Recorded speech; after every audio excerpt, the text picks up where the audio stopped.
In this life, nothing prepares you for the moment your child is in danger. My name is Daniel, and this is the story of the day my world changed forever. My son, Ethan, was 7 years old, bright, playful, the kind of boy who could light up a room with just a smile. I had always imagined him growing up strong and healthy, playing soccer, running through the park, laughing endlessly. But life doesn't always follow the story you imagined. It started subtly. Ethan began complaining of headaches, sometimes nausea, and a strange fatigue that I couldn't explain. At first, I brushed it off, thinking it was school stress, maybe too much screen time, or just growing pains. But then he started losing weight, refusing food, and sleeping for hours at odd times. My wife, Claire, and I grew worried. We took him to our family doctor, who ran some basic tests. The results seemed normal, but something in the doctor's eyes made me uneasy. He said, "Monitor him closely. If it persists, we'll need more comprehensive tests." I nodded, trying to hide the fear I already felt creeping in. Weeks went by. The symptoms worsened. Ethan would wake in the middle of the night, clutching his head, tears streaming down his face. My heart ached every time I held him, whispering, "It's okay, buddy. Daddy's here. We'll figure this out." But inside, panic was building, a knot in my chest that wouldn't go away. One morning, after he collapsed while getting dressed, Claire and I rushed him to the emergency room. The doctors were calm but serious, taking him for a series of scans. I followed behind, holding Claire's hand tightly, praying silently, begging for answers that didn't come fast enough. Hours passed like years. Finally, the pediatric neurologist came to speak with us. His face was solemn. He asked us to sit. I could feel my chest tighten. Claire grabbed my hand. The doctor said slowly, "Daniel, Claire, the scans show a mass in Ethan's brain. It's a tumor." For a moment, the world went silent. My knees felt weak. I wanted to scream, to deny it, to wake up from this nightmare. What kind of tumor?" I asked, voice trembling. He said, "It's aggressive. We need to run more tests to determine treatment, but I need to be honest. It will be a difficult journey." My hands shook. Claire's tears fell on my shoulder. Ethan, asleep in the hospital bed, was unaware of the storm about to hit our lives. That night, we sat in the waiting room, holding each other, unable to sleep. I thought about every memory with Ethan.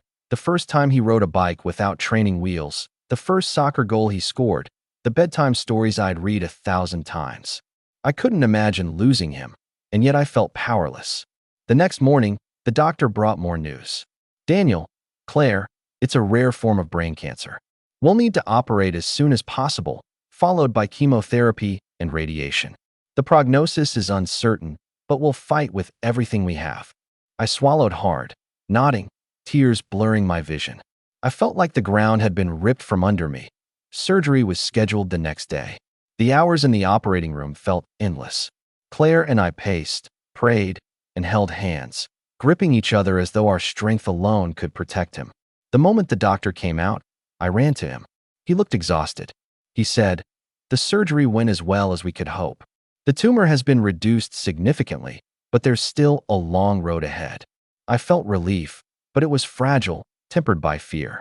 Ethan was stable, but the fight had just begun. In the following weeks, Ethan's treatment started.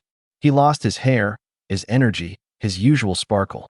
But every day, he smiled at us, brave beyond his years.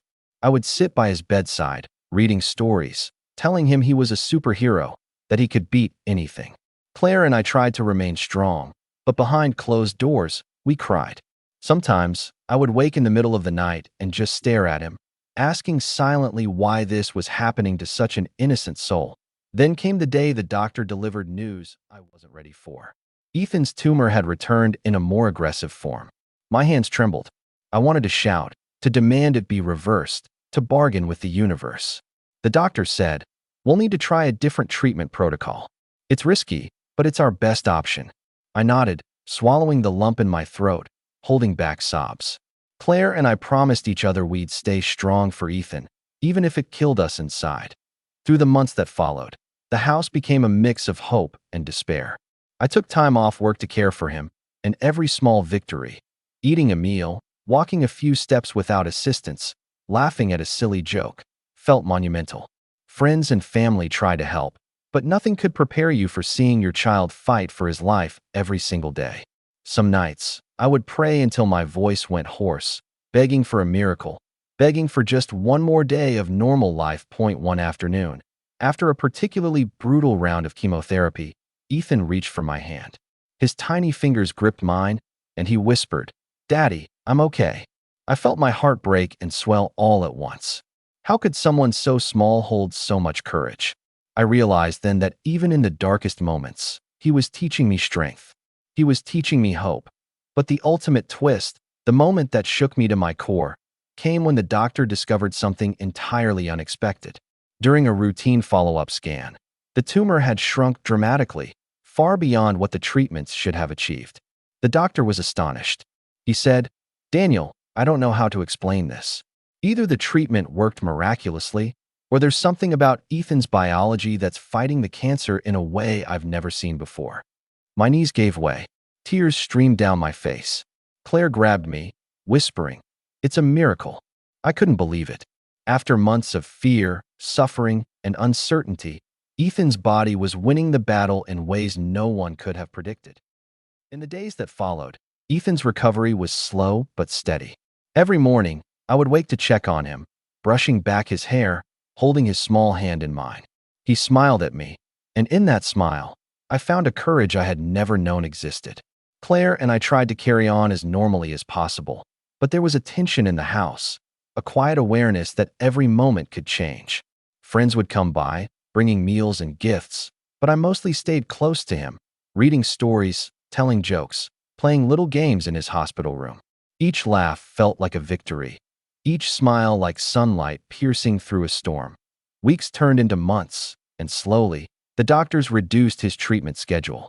Ethan began gaining weight, his energy returning, his hair growing back.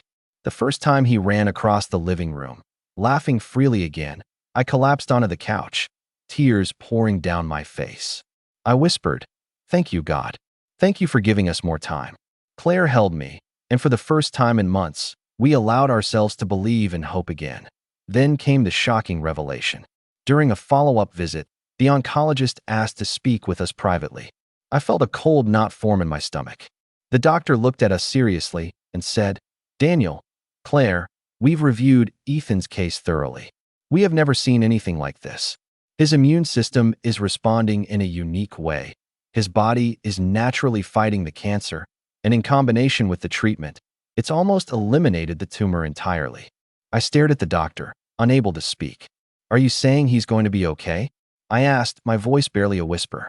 The doctor nodded slowly. "We cannot guarantee the future, but this is a level of recovery we rarely see. He is strong, far stronger than we anticipated." I could barely breathe. The weight that had crushed me for months, the fear, the despair, the nights of praying silently while holding my son, lifted just enough to let me feel something I had not dared to feel: relief, gratitude, and awe. I turned to Claire, and she was crying softly, holding Ethan in her arms. I joined her, and for a long moment, we simply embraced, letting the reality sink in. Our little boy, who had faced the impossible, had survived. In the weeks that followed, Ethan returned to school. I watched him from the car as he ran onto the playground, laughing with other children, his backpack bouncing on his small shoulders. A mother nearby smiled at him and said, "You have a brave little boy." I nodded silently, feeling pride that words could never capture. He didn't know it, but he had changed the way I saw the world. His resilience, his laughter in the face of unimaginable pain, taught me that even in the darkest times, hope can survive.